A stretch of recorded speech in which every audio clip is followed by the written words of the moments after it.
Hi ಸ್ನೇಹಿತರೆ, ಎಲ್ಲರಿಗೂ ನಮಸ್ಕಾರ. ಇವತ್ತು ಟರ್ಕಿ ಕೋಳಿ ಆದ್ರೆ ಮಾರಾಟ ಮಾಡಕತ್ತಾರ. ಎರಡಿದಾವೆ, ಒಂದು ಮೇಲು ಒಂದು ಫೀಮೇಲು. ಇವ್ರ ಬಗ್ಗೆ ಹೇಳ್ತೀನಿ. ಅದಕ್ಕೂ ಮುಂಚೆ ನೀವೇನಾದರೂ ನಮ್ಮ ರಾಯಚೂರು ನಾಟಿ ಕೋಳಿ ಯೂಟ್ಯೂಬ್ ಚಾನಲ್ನ ಮೊದಲೇ ಸಲ ನೋಡೋರಿದ್ರೆ ದಯವಿಟ್ಟು ಸಬ್ಸ್ಕ್ರೈಬ್ ಮಾಡ್ಕೊಳ್ಳಿ, ಹಾಗೂ ವಿಡಿಯೋಕ್ಕೆ ಒಂದು ಲೈಕ್ನ ಮಾಡಿ. ಯಾವುದೇ ರೀತಿ ಕೋಳಿ ಆಗಲಿ ಹುಂಜಾಗಲಿ ಮಾರಾಟಕ್ಕಿದ್ದರೆ ನಮ್ಮ ಸ್ಕ್ರೀನ್ ಮೇಲೆ ನಮ್ಮ ವಾಟ್ಸಪ್ ನಂಬರ್ ಇರುತ್ತೆ. ಆ ನಂಬರ್ಗೆ ಫೋಟೋ ಅಥವಾ ವಿಡಿಯೋ ಕಳಿಸಿ, ಬೇಗ ಮಾರಾಟ ಮಾಡಲು ನಾವು ಸಹಾಯ ಮಾಡುತ್ತೇವೆ. ಸ್ನೇಹಿತರೆ, ಇವತ್ತು ಯಾದಗಿರಿ ಡಿಸ್ಟಿಕ್ಕು ಶಾಪುರದಿಂದ 2 ಟರ್ಕಿ ಕೋಳಿಗಳದ್ರ ಸೇಲ್ ಮಾಡಕತ್ತಾರ. ಇದರಲ್ಲಿ ಮೇಲು ಫಿಮೇಲ್ 2 ಇದಾವಂತೆ, ಸರಿನಾ?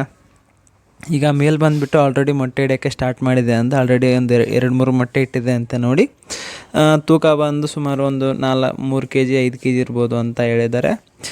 ಆಲ್ರೆಡಿ ಇದು 2 ಸಲ ಮೊಟ್ಟೆ ಇಟ್ಟಿದೆ ಅಂತ ಫಿಮೇಲ್ ಬಂದುಬಿಟ್ಟು, ಸರಿನಾ? ನಿಮ್ಗೇನಾದರೂ ಬೇಕಿದ್ರೆ ಅವ್ರಿಗೆ ಕಾಲ್ ಮಾಡಿರಿ. ಅವ್ರ ಹೆಸ್ರು ಬಂದುಬಿಟ್ಟು ಭೀಮು ಅಂತೆ. ಇನ್ನು ಇವ್ರ ರೇಟ್ ಬಂದುಬಿಟ್ಟು 5,000 ಅಂತ ಹೇಳ್ತಾರೆ, 2 ಸೇರಿ 5,000 ಅಂತ ಹೇಳಿದ್ದಾರೆ. ಯಾರಾದರೂ ಬೇಕಿದ್ದರೆ ಕಾಲ್ ಮಾಡಿ, ಅವರ ಮೊಬೈಲ್ ನಂಬರ್ ಟೈಟಲ್ ಕೊಟ್ಟಿರ್ತೀನಿ.